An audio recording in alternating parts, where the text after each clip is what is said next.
aides, family members, and even himself, aiming to discredit Robert Mueller.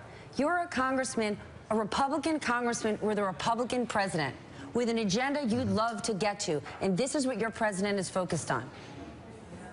Well, first of all, let's be clear that we're talking about, once again, that famous source of the Washington Post unnamed. And so until such time as there's a legitimate source or evidence, we're talking about a rumor. Well, we're not, sir, with respect to the president talking to the New York Times.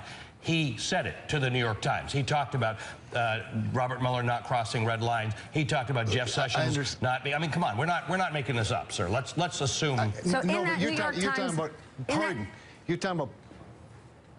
But the pardon, the issue of the pardon is a rumor, and it's been denied by his counsel.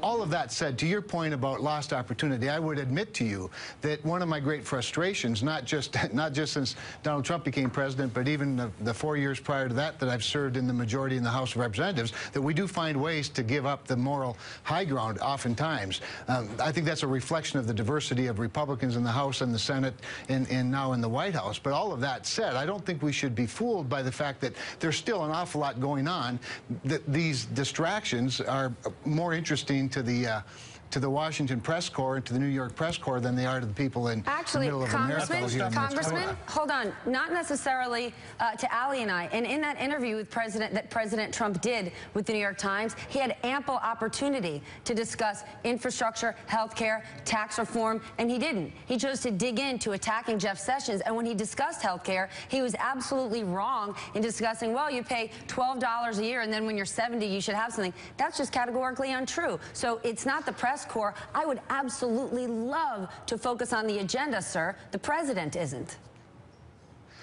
Listen, there's an unhealthy obsession with all things Russian and all things the last election by plenty of people, largely in the press corps. And you're right. I'm going to interrupt you, sir. It is not an unhealthy obsession. Do you believe that Russia interfered in the 2016 election?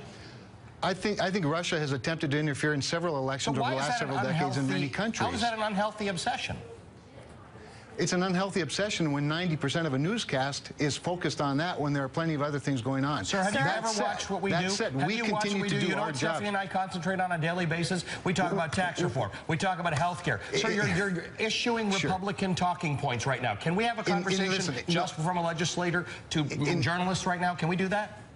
Sure, we can. In fairness to you, I don't see a lot of TV in the afternoon. I do watch Morning Joe in the morning. However, there are a lot of good things going on, and you're right. The president's focused a lot on the other issues the other day. My advice to him would be don't call in the New York Times for interviews when you're having a theme week on American-made.